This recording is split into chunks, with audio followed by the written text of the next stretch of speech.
आम आदमी ये सोचता होगा मैं यहां से चुनाव लड़ने क्यों आया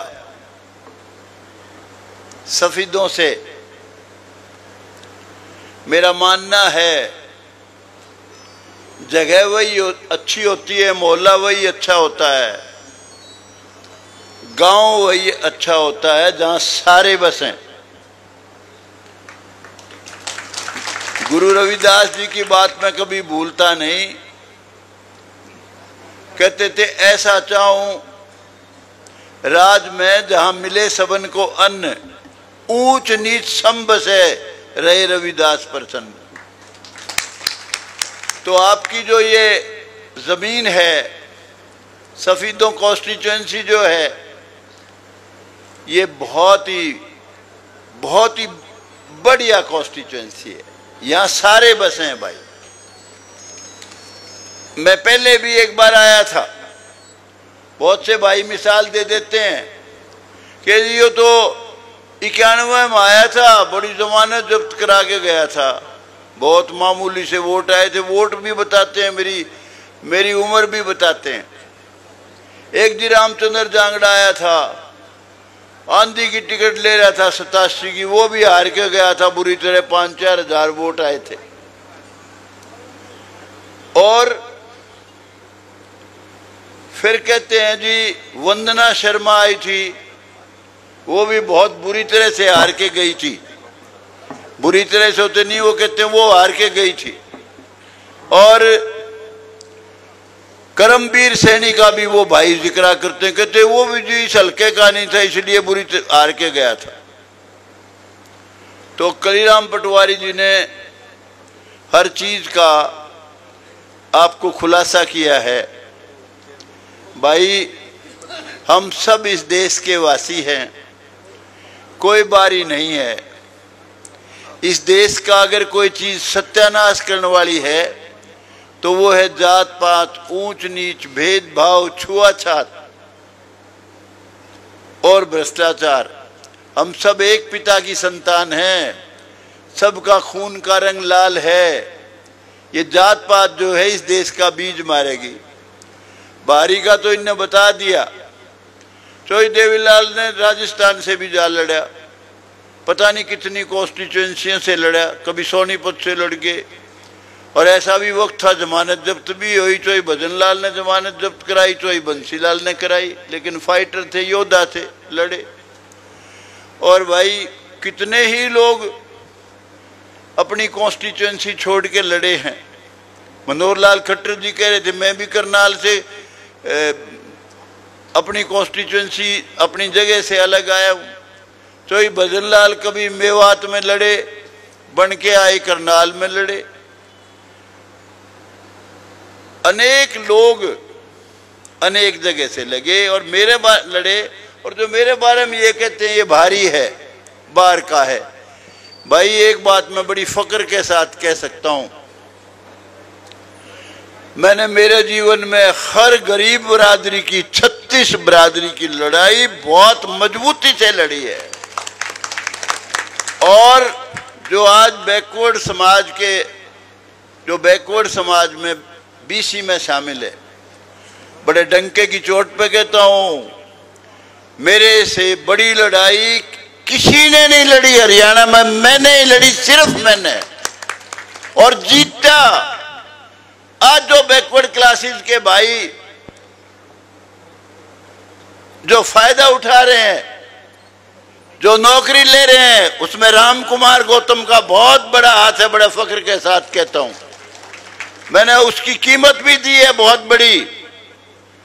एससी की लड़ाई, एससी के बारे में जितनी आवाज उठाई मैंने, एससी बीसी, वो मेरे अलावा किसी ने नहीं उठाई। और उसके अलावा किसान की आवाज, जिन दिनों 3 कानून बने थे, मैं हालांकि खट्टर साहब सरकार के साथ हमारा गलती से फंस गया था भाई, मैं भी इस ओहदे में एमएलए बन गया नकली। लेकिन उस वक्त भी मैं ये कहता था मोदी साहब 3 कानून वापस लो, कानून बहुत अच्छे हैं। अरे मैं कहता हूं आप तो हलवा मंडा खीर खिला रहे हो, नहीं खानी, आप जबरदस्ती क्यों कर रहे हो? वापिस लो, मत करो किसान को नाराज। लोग बीच में राजनीति भी करते हैं। ये किसान ही है, अगर किसान खुश है तो देश खुश है, किसान खुशहाल है तो देश खुशहाल है। किसान ही अन्न पैदा करता है, देश का पेट भरता है, और किसान ही देश की सरहदों की रक्षा करता है। ये आवाज मैंने उठाई, अनेक बार उठाई। कोई आ गया मेरे पास, ये जो बेचारे जमीन का काम करते हैं, मिट्टी का, इनकी आवाज, एम्प्लॉइज की आवाज, हर आवाज मैंने उठाई, कोई कमी नहीं छोड़ी। जितने एम्प्लॉय हैं, कोई स्टूडेंट है, कोई भी आया मेरे पास, सबकी आवाज उठाई मैंने। मुझे जो बाहरी कहते हैं उनकी तो भाई बुद्धि पे मुझे तरस आता है। मैं ये नहीं कहता वो सौदा कुछ नहीं, सौदा बहुत कुछ है, क्योंकि हर आदमी ये सोचता है मैं एमएलए बनूं। जितने भाई इस वक्त नाराज हैं, हर आदमी यूं कहता है यो कुकर आ गया, एमएलए तो मन्ने बनना था। कलीराम पटवारी ने नहीं सोचा, इसने तो पहले दिन स्वागत कर दिया मेरा। लेकिन हर आदमी यूं कहता है, सोचता है मैं एमएलए बनूं। मैं एमएलए बनने के लिए नहीं आया हूं यहां। 91 में आया था, मैंने अपनी नई पार्टी रजिस्टर कराई थी, सर्वजन कल्याण मोर्चा, सबके कल्याण का मोर्चा, लेकिन मेरी पार्टी बनी ही नहीं थी। उससे पहले मेरे साथ जबरदस्ती होगी, मैंने चुनाव लड़ना पड़ गया। और जो सोच के चुनाव लड़ा था, मैं यहां आया था उस वक्त ये सोच के कि यहां भाई जातिवाद का नारा नहीं लगेगा, सारी जात बस हैं और तू बहुत कुछ कर देगा इनके लिए। लेकिन एक बहुत बड़ा नेता था, नाम नहीं लूंगा, उसने सोचा अगर यो बीज जाम गया तो भाई तेरी टाल है आगे। उसने ऐसी रचना रची, एक हमारे ऐसे बुजुर्ग को खड़ा कर दिया जो गांव मेरी सबसे बड़ी ताकत बनना था, उनको खड़ा करवा दिया। उन्हें ना पहले बेचारे लड़ा था, बड़े नेक आदमी थे, ना कभी बाद में लड़ा, लेकिन वो उस शातिर नेता की कलाकारी थी। क्यों उन दिनों सारे हरियाणा में मेरा बड़ा जबरदस्त स्वागत हो रहा था। मैं जो राज था उस समय का, उसके खिलाफ बेबाकी से बहुत खतरनाक बोलता था, बड़े लोग पसंद करते थे। तो वो भाई मेरी बड़ी खतरनाक हार थी, लेकिन वो खतरनाक चाल से हारा था मैं। कई भाई कहते हैं जब के यो जीत गया तो जड़ गड़ जाएगी। भाई सबके बीच में कह रहा हूं, ये मेरा अंतिम इलेक्शन है, किसी को डरने की जरूरत नहीं नेता को। और जो मेरा साथ देगा उसका आगे फल लगेगा, जो मेरा साथ नहीं देगा उसका बीज जाम दे तो मेरे को बता दियो।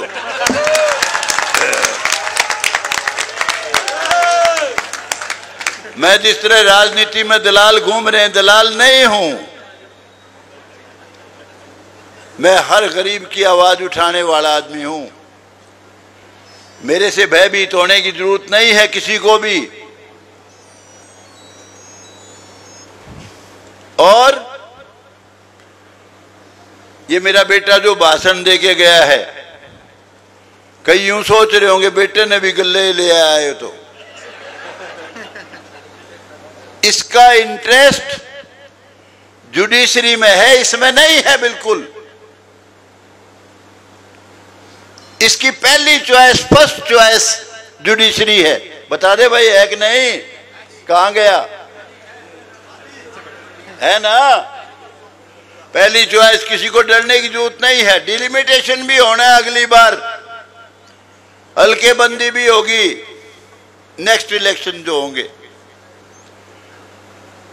मैं किस लिए आया हूं वो सुन लो। एमएलए में 2 बार बन लिया भाई, एमएलए बनने के लिए नहीं आया हूं। मैं यहां इस धरती से, सफीदों की धरती से, इससे भारतीय जनता पार्टी का राज बनाने के लिए आया हूं, जिससे नायब सैनी मुख्यमंत्री बने। नायब सैनी एक नायब हीरा है हरियाणा का। राजा वो अच्छा होता है जो जनता को अपनी संतान समझे, किसी में भेदभाव ना करे, जातिगत भेदभाव ना करे। मुझे यकीन है नायब सैनी बहुत ही बेहतरीन चीफ मिनिस्टर साबित होगा। और जितने दिन का उसका अब का कार्यकाल देख लो, सुबह से लेकर रात तक मंडा रहता है। मैं इसका दोबारा राज बनाने के लिए आया हूं, भारतीय जनता। और वो आप बनाओगे। वो कैसे बनाओगे वो भी बताता हूं। मुझे और जगह से भी कहा गया, फलानी जगह से लड़ लो, नाम नहीं लूंगा, फलानी से लड़ लो, फलानी से लड़ लो, कई ऑफर थी।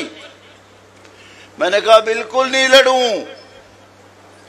मैं एमएलए बनने के लिए ही लड़ता रहा रात दिन, और उसका भी तसल्ली नहीं। मैंने सब कुछ करके देख लिया। अंत में जाके जात पात का नारा लग जाता है।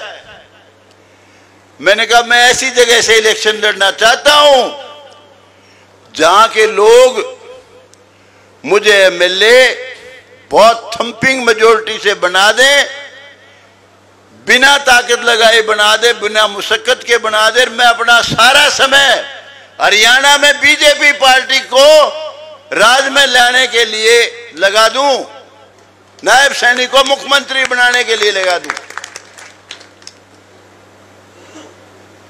इसलिए आया हूं मैं, और मैं आपसे उम्मीद भी यही करता हूं। भाई आपने खुद ने खड़ा होकर इलेक्शन लड़ना है। जो मेरे खिलाफ जो भाई प्रचार कर रहे हैं, बहुत बेहुदा प्रचार है। मैं सबका भला चाहने वाला आदमी हूं। आप यूं सोच लो, खड़े होकर इलेक्शन लड़ोगे, लगेगा हरियाणा में पहली सीट सबसे मार्जिन की जीत की सफीदों है, तो सारे हरियाणा में आंधी फैला दूंगा इस बीजेपी की। और ये जो कई भाई कहते हैं ना कांग्रेस पार्टियां हुई, कांग्रेस का बीज भी नहीं जमेगा, लिख लो ये बात।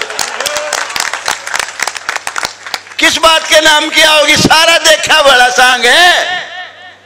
जो आज राज की लड़ाई लड़ रहे हैं वो पहले का रिजेक्टेड माल है सारा।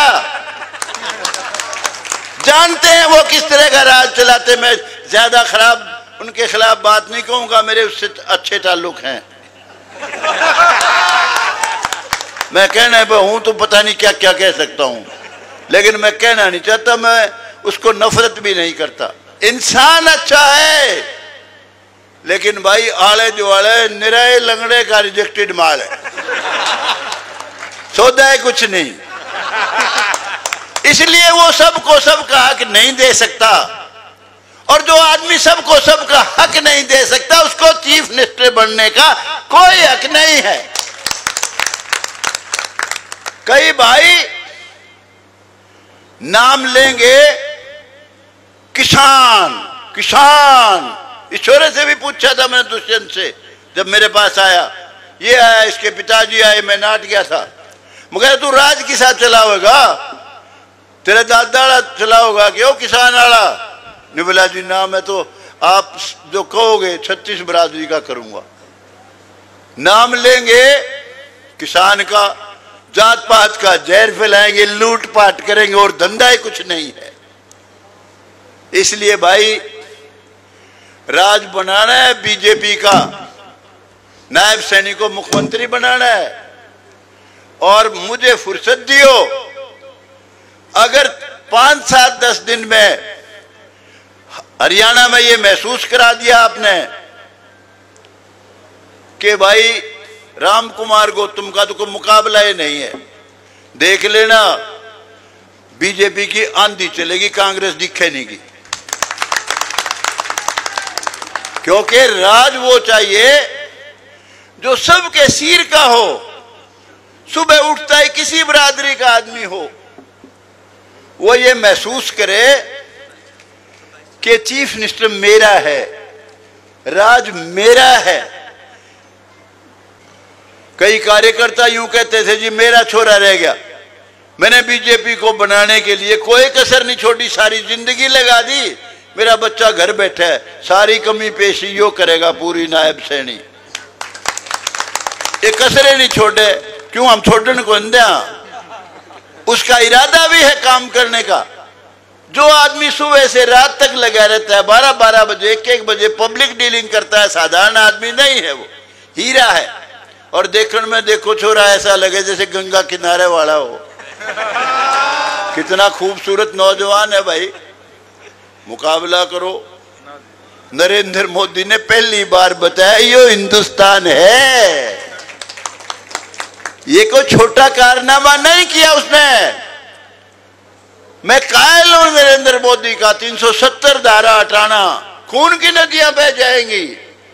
कई हमारे ये भाई जो कहते हैं आज सरकार ले आवांगे, वो कहते हैं 10 साल ना छेड़ो राम मंदिर ने।